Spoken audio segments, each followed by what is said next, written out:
Aided വിദ്യാലയങ്ങളിൽ ഭിന്നശേഷിക്കാർക്ക് 4% സംവരണം നടപ്പിലാക്കണമെന്ന് സുപ്രീം കോടതി നിർദ്ദേശമുള്ളതിനാൽ ജോലി ലഭിക്കുമെന്ന പ്രതീക്ഷയിൽ കഴിയുന്ന ഒരുപാട് പേർ കേരളത്തിലുണ്ട്. എന്നാൽ മൾട്ടിപ്പിൾ ഡിസബിലിറ്റി വിഭാഗത്തിലുള്ളവർ നിരാശയിലാണ്.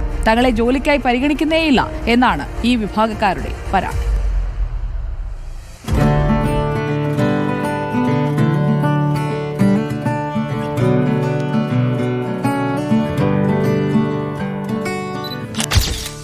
ഇത് പത്തനംതിട്ട തിരുവല്ല തോട്ടഭാഗം സ്വദേശി അക്ഷയ്.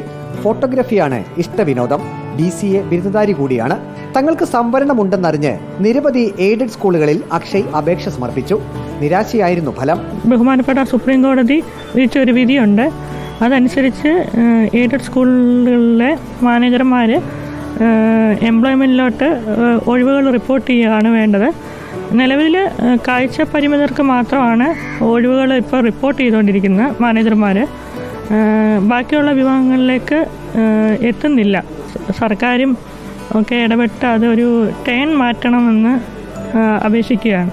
കാഴ്ച പരിമിതർ, കേൾവി പരിമിതർ, ചലന പരിമിതർ, മൾട്ടിപ്പിൾ ഡിസബിലിറ്റി എന്നീ 4 വിഭാഗങ്ങൾക്കായാണ് എയ്ഡഡ് സ്കൂളുകളിൽ ജോലി സംവരണമുള്ളത്. കാഴ്ച പരിമിതർ വിഭാഗത്തിൽ ജോലിക്കാരും അപേക്ഷ നൽകിയില്ലെങ്കിൽ മുൻഗണനാക്രമം അനുസരിച്ച് തങ്ങളെ കൂടി പരിഗണിക്കണമെന്നാണ് അക്ഷയ് ആവശ്യപ്പെടുന്നത്. അവർ പറഞ്ഞ ഒഴിവുകൾ റിപ്പോർട്ട് ചെയ്യുന്നില്ല. അവർ മൾട്ടിപ്പിൾ ഡിസബിലിറ്റിയിൽ ഒഴിവുകൾ റിപ്പോർട്ട് ചെയ്യുന്നില്ല. ഒഴിവുകൾ റിപ്പോർട്ട് ചെയ്താലേ ഞങ്ങൾക്ക് എന്തെങ്കിലും ചെയ്യാൻ പറ്റത്തുള്ളൂ എന്നാണ് അവർ പറയുന്നത്. അങ്ങനെ ചെയ്യാൻ പറ്റും. മാനേജർമാർ വിചാരിച്ചാൽ അങ്ങനെ ചെയ്യാൻ പറ്റും. ആവശ്യമുന്നയിച്ച് അക്ഷയ് വിദ്യാഭ്യാസ വകുപ്പ് മന്ത്രി വി ശിവൻകുട്ടിക്ക് അപേക്ഷ നൽകിയിട്ടുണ്ട്.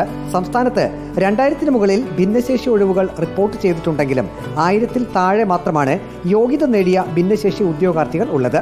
എന്നിട്ട് പോലും തങ്ങൾക്ക് അവകാശപ്പെട്ട തൊഴിൽ ലഭിക്കുന്നില്ലെന്നാണ് അക്ഷയയുടെ പരാതി. റിപ്പോർട്ടർ, പത്തനംതിട്ട. തങ്ങളെയും പരിഗണിക്കണമെന്നാണ് മൾട്ടിപ്പിൾ ഡിസബിലിറ്റി ബാധിച്ച ആളുകൾ പറയുന്നത്.